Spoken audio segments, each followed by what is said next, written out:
Welcome back to another episode of Cape Ann Today with the Gloucester Times reporters Ethan Forman and Stephen Hagan. How you guys? Hello, Heather.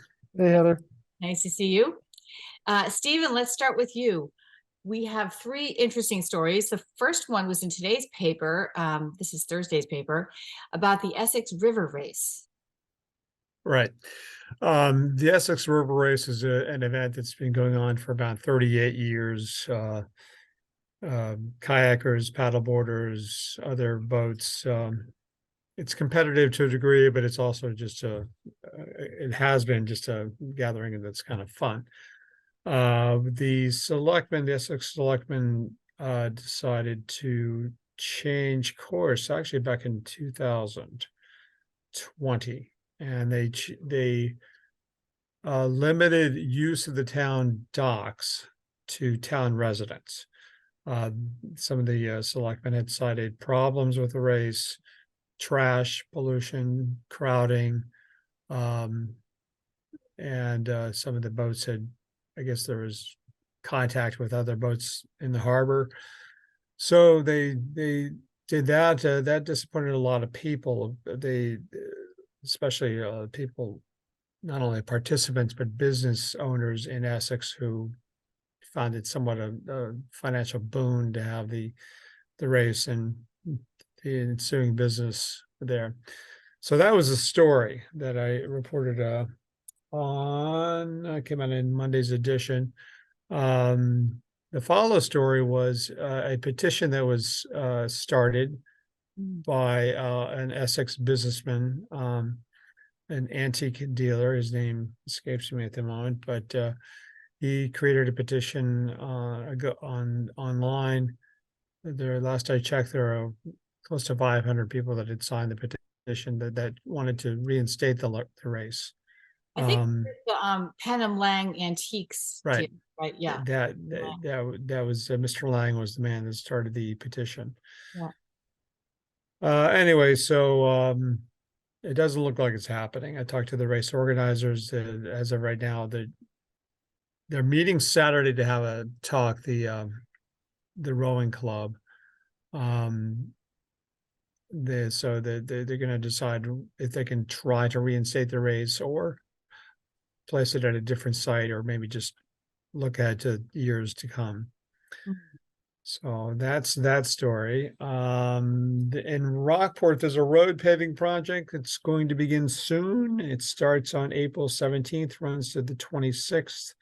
The roads that will be repaved and reconstructed are Broadway and Main Street, Lower and Upper Broadway and Main Street.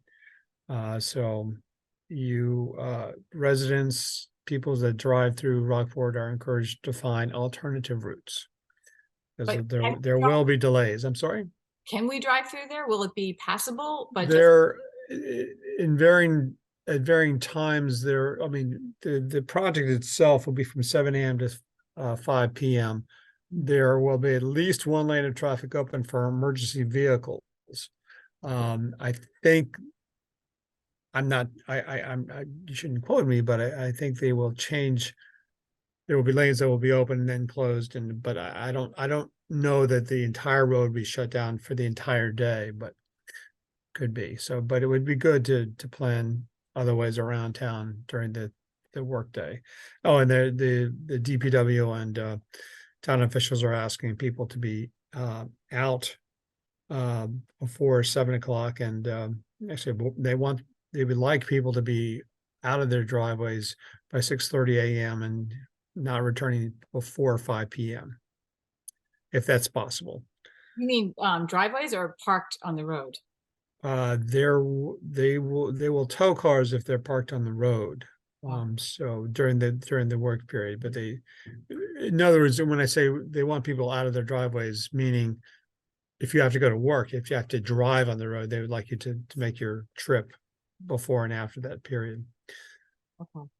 All right. Is there any place we can get updates if we need to on that, like the Rockport Town site? Yes, the Rockport website is it's the Rockport website, town website. I don't know what it is. I think. Yeah. Yeah, so I'm sure there'll be messages there. So there was also an interesting special town meeting in Essex this week. Do you want Right. Story there is well, if I could give you a very quick backstory, the town meeting directed the town to seek purchase of a parcel at 30 Apple Street for a couple of reasons, because they want the land for possible town use in the future, who knows what, but they also wanted another access to the town's DPW site. Currently, you have to go over a small bridge that floods sometimes, and they wanted another way in and out of the DPW. So the town said, let's buy the property. Across the street, there's another parcel, a 9.6 acre parcel at 31 Apple Street. And that's why the special town meeting was called for, to decide whether the town should seek that property. Right now, there's an older house on the property, at one time a glorious house, I'm sure, but it's fallen into somewhat disrepair. Again, the towns sought the town meeting's advice, and town meeting, with a overwhelming show of hands, said, no, we don't want the house. We don't want that property. And it was being sold. The town had the first right of refusal. It's under agreement with the family from Manchester. And had the town not exercised their first right of refusal, which they didn't, this family now has a direct line to buy the property. And what they told me is that they plan to renovate the house and build possibly one, maybe two additional houses on the property. So did you get any sense from the room why people had such clear objections to purchasing this land? There were a couple of people that spoke, but I don't think they really represent that. The people that spoke, some spoke in support of the idea. So the selectmen did. Ruth Perrine, the chair of the board, did. It was pretty amazing. I was really surprised. To me, I mean, in the balance of it, this is my personal opinion, it seemed like probably a good idea to do it, because it's almost 10 acres of this pristine, beautiful location in town, Essex, like a lot of Essex is. The price was $900,000, not a bad deal for almost 10 acres of land in Essex. But as I understand, also was no extra burden on the taxpayers. It came from, Right. This comes from a fund that was been created over time, a yeah, and special the fund. park still has, I think it's a $2 million fund. Is that right? Yeah, it's a little over $2 million. So there were up as I don't want to be inaccurate, but I think they had 15 at one point. Some of it was spent for the police and fire station, the public safety facility. Some of it was spent for the purchase of the parcel across the road. So it's kind of a mystery why people were so opposed, right? It's interesting. Uh, it was the darndest thing, Heather. I was sitting there. I was sitting right next to the people that have the house under lease, and I was talking to the husband, the wife, the father, and the big family. And they were there just, I think, almost out of respect. And I think they were shocked too, because they definitely would love to develop. They own other property in Essex. Some apartment buildings, I think on Main Street, but I can't remember exactly where. But it So, was the majority of the room they were opposed. oh yeah, they use these cards, and they were, I think, blue cards, and they didn't use any electronic voting. And they had the town moderator say, okay, those that don't want it, and a few hands went, those that want it, a few hands went up. And then those that opposed to the idea, boom, it was like a sea of blue. That's amazing. Well, thank you so much for those three stories. Really interesting. Ethan, let's start with the short-term rentals, news from the city council. Yeah, before we dive in, two things. One, I just observed that in the Essex case, maybe there was some concern about what are they going to do with the land, and does towns want to get into property development? I think that was in one of your stories, Steve. Maybe people took that to heart. And the other thing was, yesterday was Steve's birthday. Oh, He's turned 25. No, 25. I'm 26. Come on, let's be Oh, honest. sorry. All right. Yeah. I thought you were 24. You're so young looking. Thank you. Oh, happy birthday. Sorry. And and I think that segues us perfectly into short-term rentals, talking about Tell me how. short-term rentals. Okay. Short-term, I don't know. Anyway, so Councilor Tony Gross and Gloucester had proposed ordinances for short-term rentals. And the biggest thing that stuck out for people was that you could have only rent for 120 days. So he's proposing an ordinance, a regulation, city regulations, regulate short-term rentals. The city does not have any regulations on them whatsoever. Airbnbs, Verbos, anything like that through those hosting platforms. City doesn't have any rental regulations. You can definitely rent out stuff now. I mean, you can rent out rooms now, but there's a concern about whether these short-term rentals, especially through the hosting sites, are going to start to crimp the supply of long-term rentals. People need a place to live, and if people turn these into year-round short-term rentals in Gloucester, it could hurt the housing supply. So that was the concern. So there's other things around it about making sure that they have to abide by code. Now, if you're going to rent a room, you have to abide by all these things anyway. That's some of what I learned, sanitary code. But there were some things in there about short-term rentals. Now, his proposal had said, well, if you're going to live there, if you live in the house and rent a room downstairs, you can rent it for year-round. This was only for people who had property, second homes or other property in the seaport. And the reaction was, we don't disagree with this idea of regulating short-term rentals, but we don't think this is the right thing. We don't think that the regulations as they're written, there's problems with them, and a big sticking point seemed to be the 120-day limit. Now, Tony Gross had talked to me about this, and he said when he was crafting this, when they were trying to get this together, they realized that people are going to rent in Gloucester for the summer. They're going to move out, might move somewhere else, or rent their properties out. So 120 days is like sort of the summer season. So they didn't say no short-term rentals, and they didn't say 1 month. They said so. There was just, I think, a lot of confusion, like how many short-term rentals are there? There was somebody who got on the call who said that the number of short-term rentals in Gloucester has decreased. Tony Gross had said there was about 350 registered with the state. You have to register if you want to do an Airbnb. You have to register with the state. However, somebody pointed out, I didn't put this in my article, somebody pointed out there's about 15,000 dwelling units in the city of Gloucester, but only 13,000 are occupied. So in other words, somebody has a summer home. I own property up in Gloucester. I don't live in it year round. It's not, maybe it's not winterized or, second home. So Right. they don't know what the market. So Michelle Williams of Atlantic Vacation Homes came on. She's a Gloucester resident, and basically said, we understand the need to keep neighborhoods safe. You don't want neighborhoods full of vacant houses that are just with short-term rentals. That's not good for anybody. But I think the idea was to get more study. So they city council said, well, let's throw this back to committee, as governments tend to do.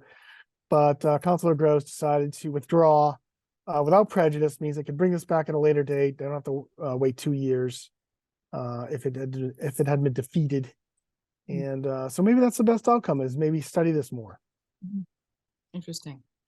And did you say that we don't know how many short-term rentals are actually in Gloucester right now? Well, that's the issue. If the state is 350 registered, with the Department of Revenue, got their certificate of registration, and there's data out there that says there's about 2,000 unoccupied, homes.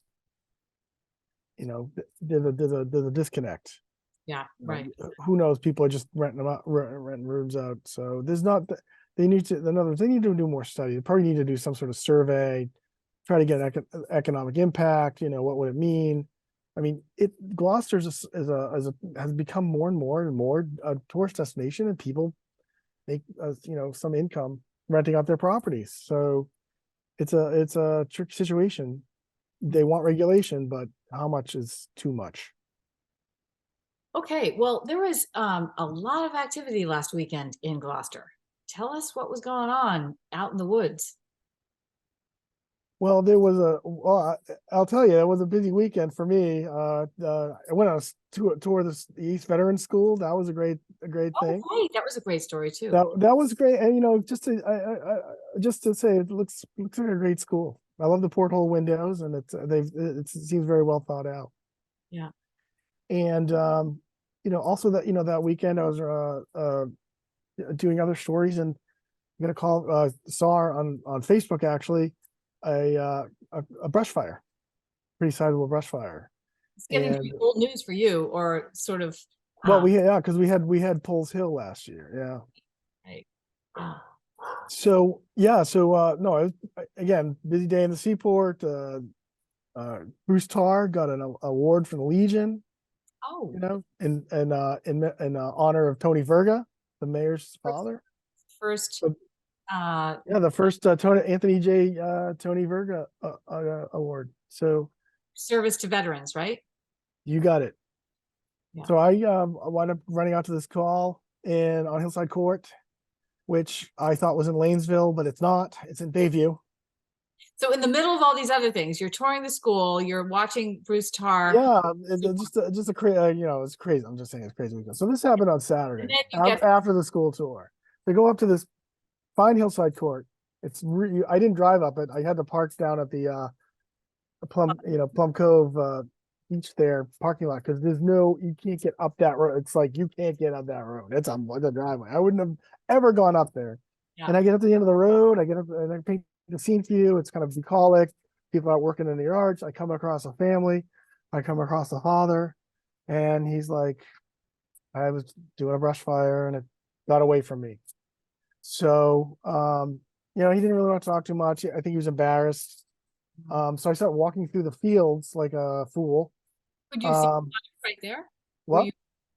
Were you watching the fire? Was it Oh visible? yeah, fire was visible. Yeah. Yeah. I put a video of it. Yeah, it was like a moonscape, and I'm walking through the woods, and I'm going up trying to find where the firefighters are, and there's fire like in the coming up over the ridge, and I decided to turn around. They did a great job. It spread to eventually we thought 80 acres. Assistant Chief Rivas had thought 80 acres would turn to be 64. It's a pretty significant brush fire if we think about Poles Hill last year. Right.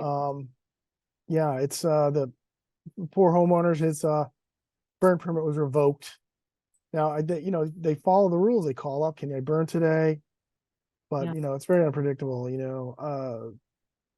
It's crazy. I mean, the speed at which that fire traveled, and it's incredible. But there was no injuries. I guess Chief Rivas said that one of the forestry firefighters might have twisted an ankle, but no injuries, no structures were burned, and it moved down to a quarry street, kind of in that area.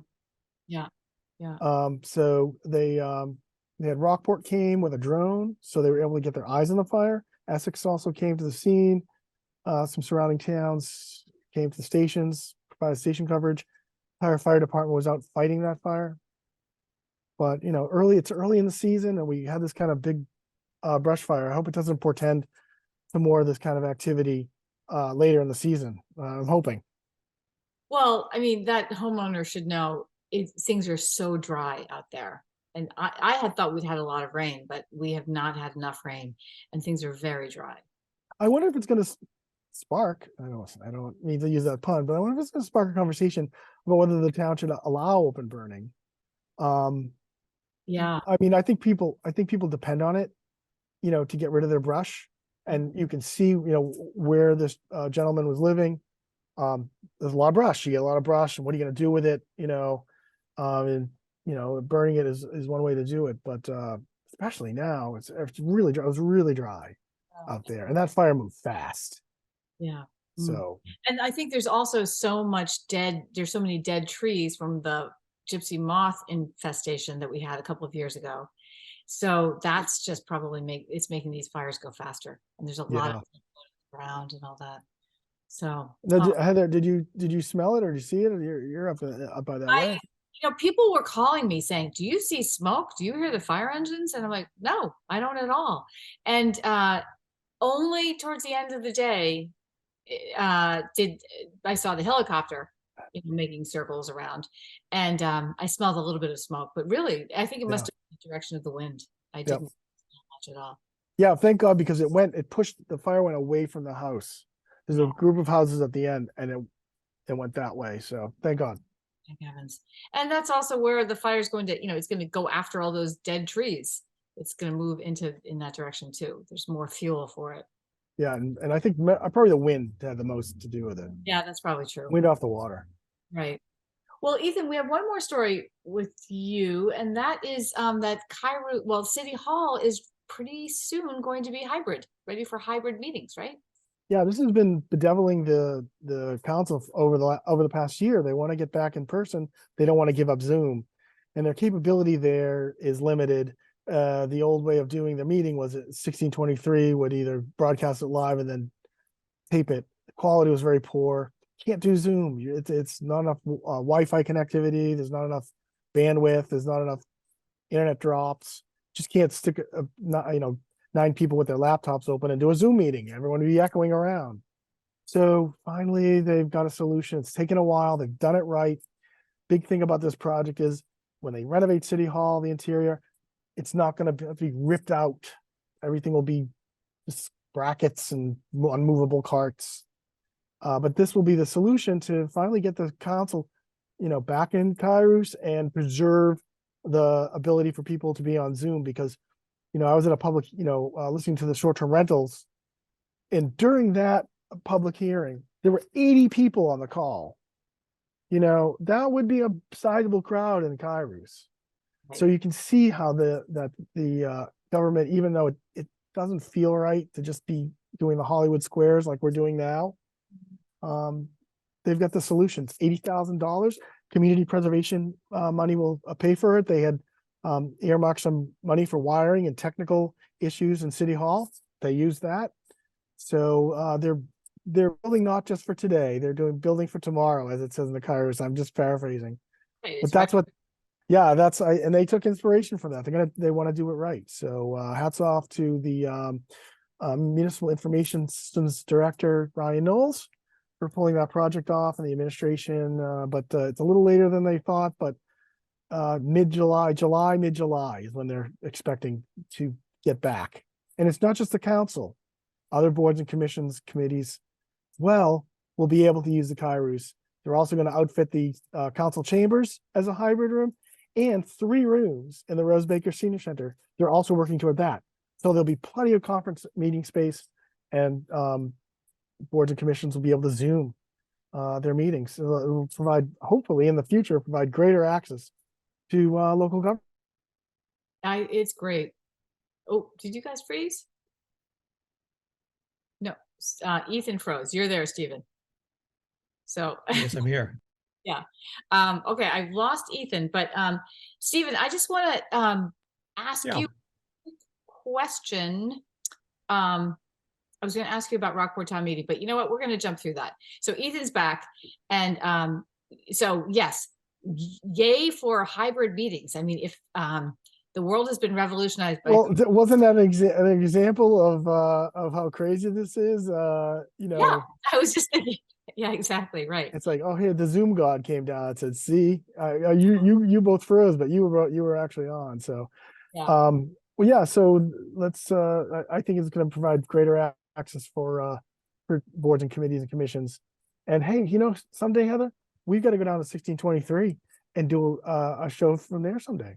We do that. Let's do that. Yeah, we've got that studio in the back. It's the cameras are in just the right positions now. They were a little bit high, but now they've been corrected. Let's do that. Let's meet there. All right, great. Let's do it. All right, I'm going to save my Rockport town meeting question for you for next week, Stephen, okay? Sounds good.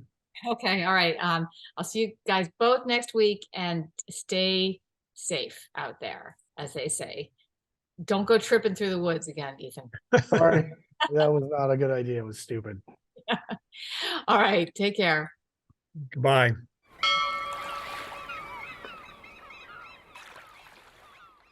Interested in a sponsorship? Email sponsor@1623studios.org to learn more.